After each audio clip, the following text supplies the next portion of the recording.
Hi everybody, James Elson from Centurion Running here. Today's video is all about kit, footwear and apparel for Centurion Running events.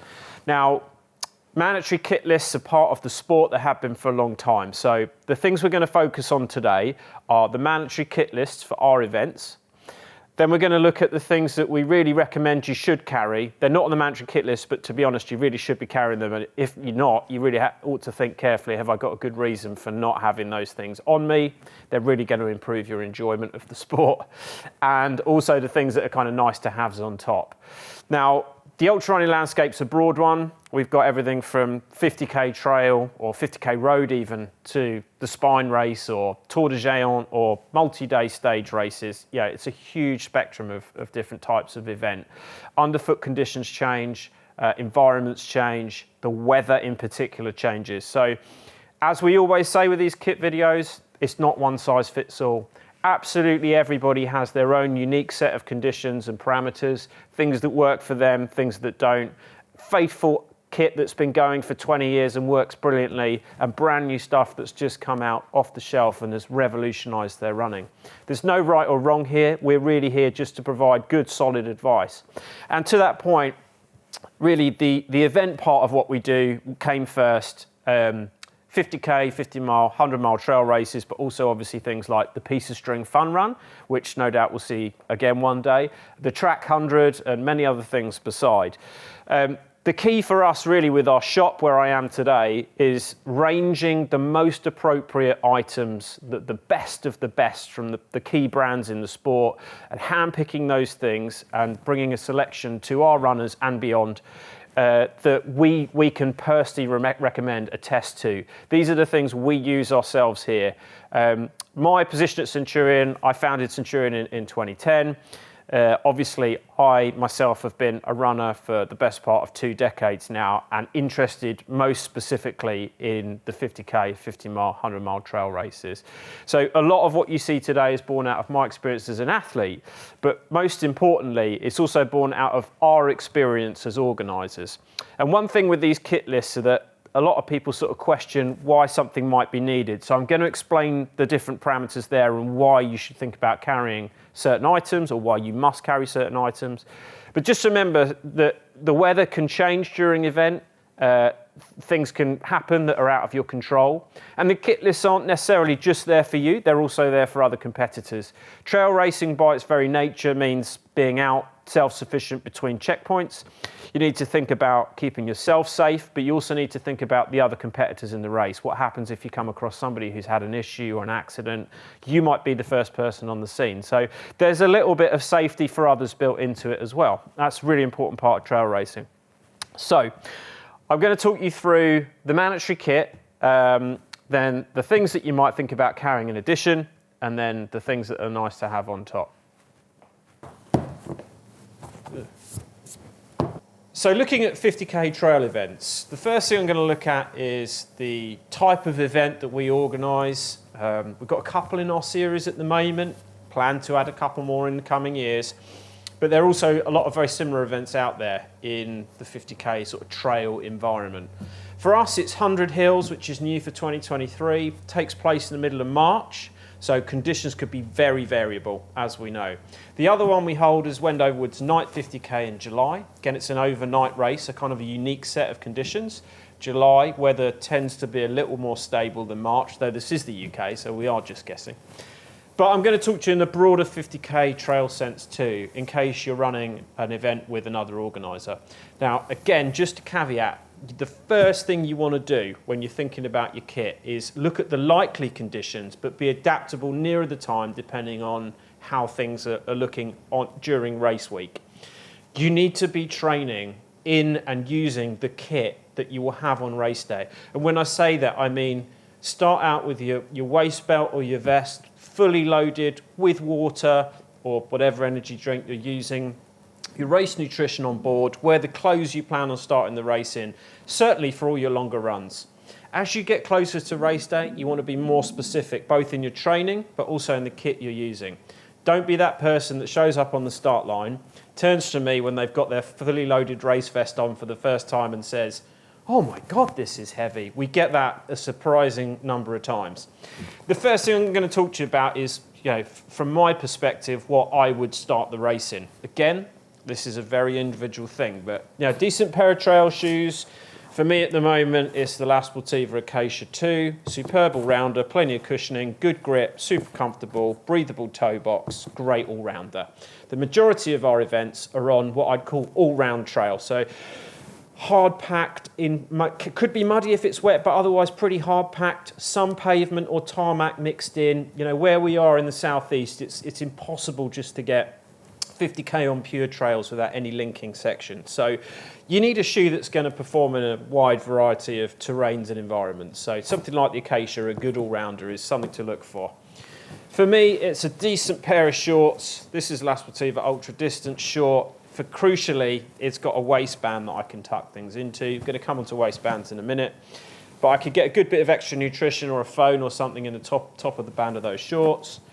And for me, I would describe myself as a front of the mid-pack kind of runner. So I'm certainly not at the elite end winning the race, and I wouldn't be shaving the cut-offs in most cases either. So bear in mind that when I'm showing you my clothing. But t-shirt, this is just our Centurion Ultra Team t-shirt, and a good set of arm warmers, to me, provide great flexibility. So you start in the race, it's chilly.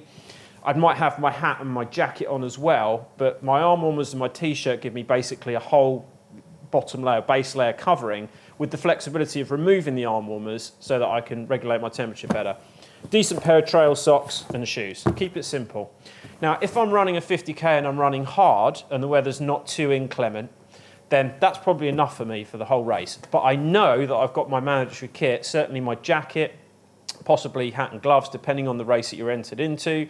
They're on the kit list, and therefore you should think about how can I use them, certainly at the start, but will they keep me warm and dry if the weather is bad? So that's my kit for I'm starting the race in. None of that's on the mandatory kit list, but clearly it's all important. The next thing to think about is what quantity of bag am I requiring, or waist belt am I requiring to carry all the stuff that I might need for this race? And again, this is hugely individual. But the first question we get asked with regards to race vests here in the shop is, how many litres of capacity should I aim for? We have people, and a great example is Tristan Stevenson, who won the 2022 Thames Path 100, running with a pretty minimal waist belt, to the point where lots of runners sort of turned around and said, cannot possibly be carrying the mandatory kit. Well, if you go very minimal, you could get your kit in a waist belt slightly bigger than this naked band. But for me, Tristan's running the race at the very, very sharpest end. He knows he's going to be finished in a very small amount of time compared to everybody else. It's not the basis for everyone to start from. For me, it's still a race vest, and something in the 5 to 12 litre range, okay? Most of you will have race vest options that you've tried in the past, could be perfectly suitable for the race in question. When I say 5 to 12 litres, it depends how much you want to carry and whether you want to get a race vest that will future-proof you for other events too. So for a 50k, for me, it's about carrying a litre of water or fluid in the front, some space for my nutrition, also on the front there, a decent amount of space in the back, so a zip pocket that will carry a dry bag with the things that really I only want to use in case of emergency, and ideally a stuff sack or stuff area of the bag where I could get a jacket in that could be removed quickly if the weather turns. So this is an Ultimate Direction Ultra Vest. They make an Ultra Vesta 2, which is a women's specific race vest. And for Spring Summer 23, it's a really great example of the type of thing that you should be looking at for a 50k race. So the addition to that would just be, and these flasks, these are older ones, but it comes with 2 500ml soft flasks. So then you've covered off the item that's going to carry all your kit and your hydration needs. We mandate a minimum of 1 litre at all times. They don't have to be full, but you need to have the ability to carry that much. This naked band really is just a superb addition and adds versatility. So the bonus for me of this is I can get a lot of extra nutrition in and secure around my waist, taking some of the weight out of the pack and really balancing everything out quite nicely. It's also got really handy pole holders if you do run with poles. and gets, yeah, as I say, gets some of the weight off the pack and distributes it more evenly across my body, and I don't notice I'm even wearing it. So the pack vest combination maybe comes in a bit more the longer you're running. For 50k, you probably won't need that much, but I would suggest as well that in training, that becomes a super useful piece of kit if you don't necessarily want to carry a race vest because you're not running long enough. I'm going to turn to clothing next. I'm going to start with one of the big items that we get questions on, and that is the waterproof. Now, waterproof jackets usually have a mandated minimum waterproof level to them. That's quite a confusing area. They also should really have a hood. It's very rare you see a waterproof jacket without a hood, but in my opinion, you should always get a jacket with a hood. The value of that is exponential. So the pick of kit for me for Spring/Summer 23 is this Montane Minimus jacket. This is the Minimus Light, which is the upgrade from the Minimus Stretch Ultra, which has been a hugely popular jacket for the last 3 or 4 years. So Montane have just upgraded everything in their collection. This is new for Spring/Summer 23. This is a 20k jacket. What that means is it has a waterproof rating of 20,000 mil hydrostatic head and a breathability rating of 20,000 too. The translation of that to real world terms is this will keep you dry for the duration of your 50k race, okay? It's going to wet out eventually. All waterproof jackets do, especially if they're lightweight. There's a compromise of weight versus waterproof and breathability, but this is the right balance for a 50k trail race. It weighs about 200 grams. It's got taped seams or sealed seams, which describes the covering on the inside that stops the seams of the jacket where it's sewn together leaking. It's got an adjustable hood, so crucially I can cinch that in if the weather's really bad, wet or blowy. It's got 2 really nice pockets in the side, an adjustable hem too. So it weighs nothing, basically, packs down very small. I think it packs down into its pocket even. The women's version is the same setup, and is available in a range of sizes. So those jackets or similar lightweight waterproofs are plenty for a 50k. Now, if it's very wet, for example, a 100 hills race in March, I might think about adding another layer that I could use in the race. Could be an additional base layer, could be a lightweight mid layer, but otherwise that's my top shell and that's going to cover me for the event. The other thing you'll often see on the clothing kit list for 50Ks is a base layer, and quite often that's just to carry, not actually to wear. So just to be clear, if you are doing a race that says spare layer in dry bag, what that means is spare layer for you if you have to stop because you're injured on the trail, or if you stop in a checkpoint and it's chilly. Some checkpoints are outside, for example, and you may be waiting there for a lift. What are you actually going to keep yourself warm in while you're waiting? So spare base layer, I keep this really simple and really light. This is the Montane Dark Light. This is the women's version here. It's just a lightweight base that provides that extra bit of warmth, packs down to almost nothing, and goes in a dry bag for me. And I'm not going to touch that then unless I either have an accident or I'm stopped at a checkpoint and I'm out of the race. It weighs next to nothing. Similarly, if you've got any other technical or merino or whatever type of base layer that you're happy with, there's not a huge amount extra to carry, but don't touch that unless you're dropping out the race because you need to have a spare dry one on you at all times.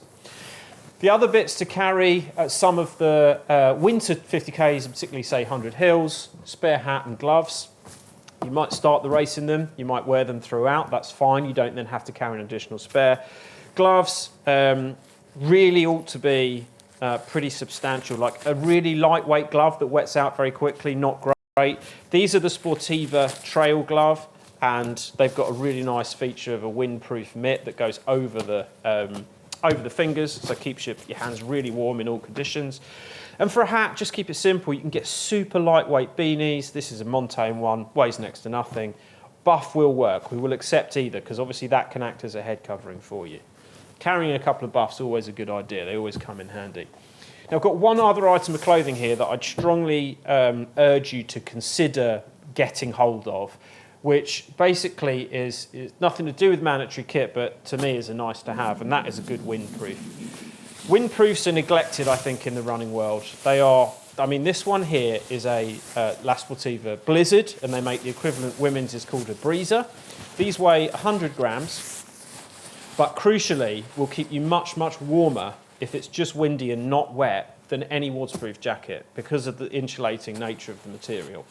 So it packs down to nothing, can be taken off and scrunched away if you've got it on at the start. And if it's not wet, I'd always go for this and carry my waterproof jacket separately first. So plus, if I get really, really cold for any reason, you know, I end up walking, I've got an injury, but I can continue, for example, I've got another safe layer there that weighs nothing and packs down to nothing to put underneath that waterproof jacket.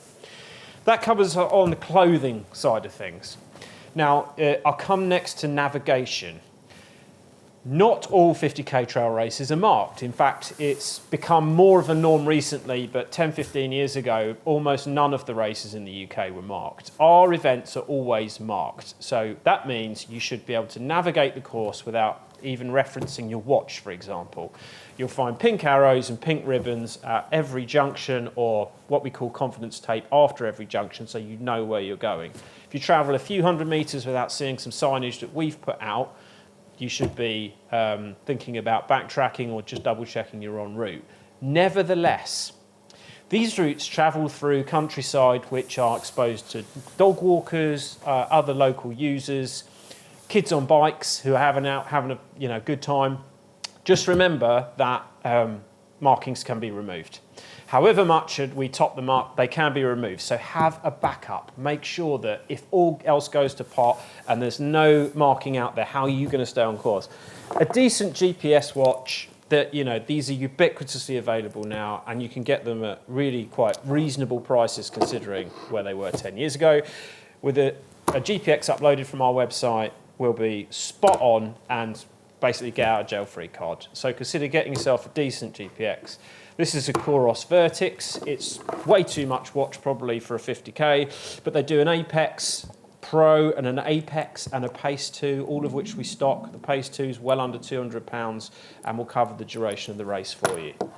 The other things I always like to have for navigation are the mobile phone. Mobile phone is on the mandatory kit list for our 50k events, okay? And the reason is we may need to call you, you may need to call us. So you've got your mobile phone. I would always have the OS app on there and downloaded the tiles and the GPX onto it for our races. If you haven't done that before, look into it. It's super easy to use and keeps you on track at all times, gives you a frame of reference around the area that you're in. So if you get lost, the phone can come out, it'll pinpoint you on the map and you'll be able to navigate your way back to the course really easily. We also suggest, obviously, for those of you who, technology fails, for those of you who know how to use them, map and compass, these Harvey maps of the national trails are useful for almost all of our races. If not, an OS map of the local area and a compass and knowledge of how to use them is a really great way to basically explore the local area a bit more widely, but also have that extra bit of navigation available to you if technology does fail. So beyond clothing, pack and navigation, there are a few other bits of kit on the mandatory kit list and a few other things beyond that I'll show you just now to finish up. Foil blanket, you'll see this on almost all kit lists, but my recommendation, I mean, these are under a couple of pounds. We do sell them. The idea is that if you do get very cold, or particularly if you come across someone else who's got very cold in an emergency situation, take the blanket out, wrap it around you, potentially under other clothing as well, or certainly you can sit on it, that keeps you insulated off the ground. Just really weighs nothing, really valuable, useful tool. But these heat shield blankets from Life Systems, they're actually thermal bags. So they're essentially a blanket that you can climb inside, like a bag version of it. And for the extra weight, is absolutely worth it, in my opinion. The difference that makes over that is really substantial. So, you know, in case of an emergency, I'd always recommend the bag over the blanket. A whistle, any will do. A lot of race vests come with them. This is a safety whistle from Life Systems, really powerful whistle, £4, really worthwhile. And in terms of cup, this is often on a mandatory kit list too, for very good reason. There's so much waste being generated at events. Most responsible organisers anyway got away with using plastic cups years ago. So we stock different types of soft cup. This is Centurion Run. It's a little silicone cup, scrunches down to nothing, weighs nothing, and you can have this stuffed in the front pocket of your race vest as you come into a checkpoint, get your cup of Coke or squash or whatever it might be, goes back in afterwards, off you go. These are very cheap and reusable, obviously. But, and this is the case at certain 50Ks, not all, but you won't get a hot drink in there without burning your hands or the volunteer's hand. So we recommend this Life Systems Ellipse cup as well. Packs down very small, compresses inside of itself. But if you want a cup of tea or coffee, either on the way round or at the finish, you're then self-sufficient. Absolutely well worth carrying. The last few bits I'm going to show you are beyond mandatory kit. I would say you really ought to think about carrying them. A mini first aid kit. This is a Life Systems Nano first aid kit, so it just ticks the box of any essentials you might need in case of an accident out on the trail. Some kind of lube. Obviously, chafing can just ruin your race. So a little sticker body glide that you can take in your race vest. That's probably the first thing on my kit list whenever I'm going out for a run, long run. And then nutrition. So on the nutrition side of things, we'd always recommend carrying some stuff that you can use and rely on in case a checkpoint runs out of the one thing that you really think you feel like eating, or the only thing you can eat or drink at that moment in the race. It does happen. So you'll find Centurion checkpoints are fully stocked. We stock everything from gluten-free, vegan, vegetarian, through sports nutrition, sandwiches, fruit, sweet and savoury stuff. You'll find a huge range. But we also do stock Tailwind, which tends to be orange flavour. So these are 2 stick pack servings of Tailwind, and Goo energy gels, and you'll find a variety of flavours out on course. Again, carry some of your own with you from the start, and most importantly, use this stuff in training. Don't show up on the day having never tried orange Tailwind before, and then start pouring Tailwind down your throat from the minute you start. Make sure you're using it in training. We sell two stick pack servings that are super handy, easy to carry. We sell bigger bags, 30 and 50 gram servings as well, and all the Goo gels flavours as well. You'll find in the Centurion store, we stock a huge range of nutrition. Take what's right for you. Be self-sufficient though. Make sure the checkpoints are used as a top-up and not you're starting with nothing on you and relying exclusively on them. That can often lead to issues. And last thing for me is some electrolytes, some S-caps. They just, they should be a staple for every runner really. Just carry a few on you and keep them trickling in throughout the race. The one other thing to think about with regards to 50K races and particularly longer events, but I'm referring here specifically to Wendover Woods night 50K, are head torches. Now, 50K often take place in the daytime and often have cut-offs that mean you're in before it's dark. They've started in daylight, so a head torch just won't be on the kit list. That's the case for 100 Hills. But for Wendover Woods, obviously you're starting in the dark and probably finishing in the dark, so head torches are super, super important.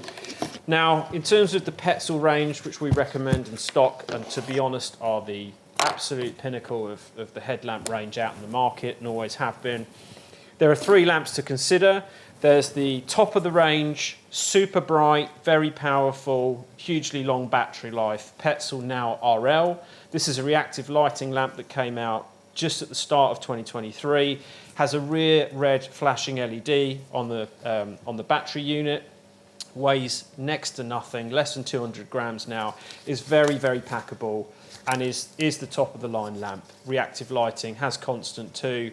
I had over 20 hours out of that lamp at the Spine race earlier this year, and on the low reactive setting, and honestly is the best lamp available on the market at the moment. But the reality is that something like the Swift RL, which packs down smaller, the headband compresses all the way down, is a really comfortable soft headband, under 100 pounds, easily enough lamp for anything you're doing, even up into technical mountain running, and super long battery life. That's a really versatile kind of all-rounder. That's probably the first lamp that I recommend to a runner looking for all-round use, and comes with a really handy RL spare battery that weighs nothing, and you're covered.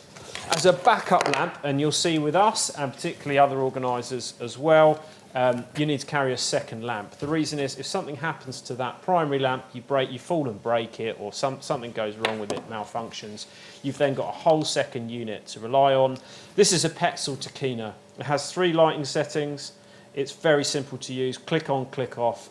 Takes 3 AAA batteries, really comfortable headband, under 20 quid. So you can get yourself a really decent backup lamp that's perfectly good as a primary lamp if you want to use it for that, for under 20 quid with Petzl. That covers off your headlamp needs. So now let's talk about how to pack all this mandatory kit into your race vest or pack. I made some videos nearly 10 years ago now. There were some of the first on how to pack your race vest. And honestly, nothing's changed. It's just evolution of that kit into things that are slightly smaller, slightly more versatile, slightly better performing. But nevertheless, it's useful just to recap in one place and take you through how to do it today. It's extremely simple. So first things first, I'm going to take my race vest and I'm going to make sure that I know where things are going so that they're accessible to the points that I'm going to need them. So in the front, everything I'm definitely going to need to use. In the back, in the bottom of the back, the mandatory kit that's for use in an emergency only. And then on top of that, stuff that I might use or that I will use, but only at a certain point further down the race. Easy place to start with the hydration. So most race vests will have 2 500ml soft flasks that probably come with it and will sit nicely in the front. The best thing about this, or not the best thing, but a really good thing about this UD Ultra Vest or Vesta is these toggles in the front. They prevent the flasks from slipping down as they empty. So as you drink out of the soft flask, they begin to shrink down into the pockets, and that can be quite irritating. So those toggles is really, really handy. The other thing to bear in mind here is flasks over bladders every time if you can, because you can see and feel exactly how much fluid you've got left rather than guessing if it's in the bag. Now, if it's a very hot day and it's a long way between checkpoints, I would definitely have a 3rd soft flask loaded, like full of water in the back as a backup, as an emergency. You'll see in a minute how much extra space there is in this vest to do that. The other thing to think about putting in the front clearly is spare nutrition. So for me, be a bunch of gels, yeah, possibly a few bits of savoury food as well, but for ease of packing today, it's going to stick half a dozen gels in the front pocket. I'm going to stick a few sticks of Tailwind. There's 6 servings of Tailwind there. The other front pocket. As you put this on, these pockets will cinch tight around you because it tightens up and the pockets sit flat against your body. So none of this stuff is going to go anywhere. It's not going to bounce out. I'm also going to have my soft cup in the front because clearly I'm going to need that at the checkpoints, so I want it easily accessible. There's also a really natty pocket just here underneath the soft flask on the right, on the left-hand side even. I'm going to put my body glide in there. I'm also going to put my phone in the front, just in case I need it for navigation or for an emergency call. And therefore, really, in the front of that race vest is everything I'm going to definitely need to access during the race. So if I flip this over, there's a stuff pocket here, which is really, really handy for my waterproof jacket. So I've got my Monte Minimus light jacket here. Compresses down to nothing, and it's stuffed down the middle of there. And again, it's the same setup on the Ultra Vesta. I've now got that access to that jacket really easily. I can pull it out without even taking the vest off. Now, quite a few people have asked me over the years, in the original vest video I made, I packed the bag and then put the waterproof over the top of everything. Some waterproof jackets like this have got some stretch material in it. The Bonatti Trail jacket from Salomon has actually got a expansive area built into the back, so it's deliberately designed so you can put it over the whole system. Just bear in mind that it possibly means you buying a jacket that's slightly too big for you to get over the whole race vest. That's not a problem. Just stick it on underneath. Yes, it's not quite as versatile, but for me to put that jacket on and put the race vest back over the top is a matter of seconds, really, not even a minute. So my vest is in the back, and there are 2 deep stuff pockets in this UD vest. So the next thing I'm going to do is open the main one, the main compartment, and I'm going to get the rest of my gear inside there. But to do that, I'm going to use dry bags. First up, my spare base layer, that's going in the dry bag as part of the race rules. Make sure it's in there, it's not for use, it's emergency use only. I'm also going to put the other things in there that I'm only going to need in an emergency. So instead of a survival blanket, I've got the survival bag, which will not only pass kit check, will get you extra credit with us. My backup headlamp, My spare battery for my primary headlamp, that's not mandatory kit, but I would absolutely recommend carrying. Got my first aid kit. I've got my whistle. And I've got my map and compass. Now, I've packed the first aid kit, which is soft, against the outside of that, so that there are no jagged edges pushing into my back through the dry bag. So you want to try and keep softer items to one side, so the softer items are against your back and not the more jagged, sharper items there, like, for example, a head torch battery or something like that. I've then got a second dry bag. That's a 3 litre. This is a 5 litre. That's all you need. These are Exped dry bags. These are the standard ones, absolutely fantastic. So I've got my second dry bag. The emergency kit is now on the bottom of that. I've got my gloves, and again, I'm thinking about the soft parts against the small of my back here. Gloves in, hat and buff in there again, giving me some protection. My head torch and my hot drinks cup. Some of you will want that in the front because you'll want it from earlier on, but for me, that's a sort of back of the pack. Might use it later, maybe not, depends on how fast I'm feeling. Best thing to do is compress all the air out of these, get them flat as you can, small as you can. You can see I could have got that into a smaller dry bag, but there's no need. The roll top version of these makes them super useful and flexible. So flatten that right out, and then that slips down into the main compartment of the UD vest. I'm not even going to try to pack this well. If you wanted to get a load more stuff in here, you could easily do it. I haven't used any of the side pockets whatsoever. I'm pushing that bag down into the space.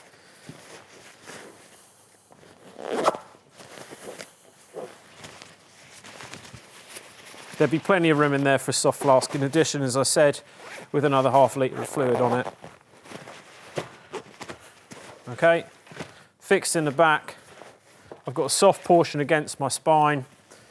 Everything's loaded in the front. Obviously, I haven't got my fluid in there. In training, I would absolutely, even if I didn't want to drink on a run, because I wasn't out for long enough, I'd still fill these with water. And the reason is you want to get used to having an extra kilo. Think about that, a kilo of weight on the front of this vest. It'd make it feel very different. These adjustable straps on the front are excellent. Bearing in mind, it's freezing cold down here. I'm wearing 2 base layers and a hoodie. There's still plenty of room in that for me. These are size small, medium, large, by the way. So you've got good versatility and size range. These rails move up and down, so these pop out and you can fit them slightly differently if you prefer. But as the flasks fill and empty, you'll find you need to adjust the straps, and you can do that on the run. Everything fits beautifully. Just final thing with the straps across the shoulders, make sure these sections are not cutting into your neck. So to size this right, these straps should sit in the middle of your shoulders, and then sort of in a straight line down the body there. So that's me, ready, set, go. I've got more kit in there than I'd probably need for our races. I've got a few extra bits and pieces. But if I wanted to add tights, waterproof trousers, waterproof gloves, extra nutrition, soft flask, I could easily do that in the back of this 10 litre vest. Hope that helps in terms of how to actually pack your kit. So that's it with regards to the kit, footwear, apparel you need for our events. Remember, if you are whichever one of our events you're entered into, check the gear list, the mandatory gear list specific to that race. There are subtle differences between each of them, especially with the colder weather events or the ones that are likely to have more inclement weather. 100 Hills at the start of the season, South Downsway 50, Thames Path and Autumn 100s. There are a few extra items on there, so check those and make sure you're packing appropriately for the event in question. Remember, there are some things that aren't on the mandatory kit list that are really, really worth considering taking. The mandatory kit is the bare minimum, and essentially they're just to make sure you're safe. Consider what else you might need to actually have the most successful, enjoyable day that you can. And remember that a lot of these things weigh next to nothing and are simple additions to your bag. Finally, just a reminder, use everything we've used today or shown you today in training, and as you get closer to race day, wear all of the gear that you're going to start the race in with your fully loaded race vest. Take your race nutrition, hydration out with you, practice with it, visualize yourself in the event. It will massively help your preparation and your confidence going into it if you have full confidence and belief in the kit and the systems you're using. Any questions as ever, direct to us at store@centurionrunning.com. I myself and the team around me will come straight back to you with personal advice. And if you want to come see us in person, look out for our monthly open days. We launch those every month on the website, and we'll communicate details to you via the newsletters. Come and see us in the shop. We'll talk to you about your needs, go through everything with you here, and make sure that you're confident and comfortable in what you're using. Good luck, and see you at the Centurion event soon.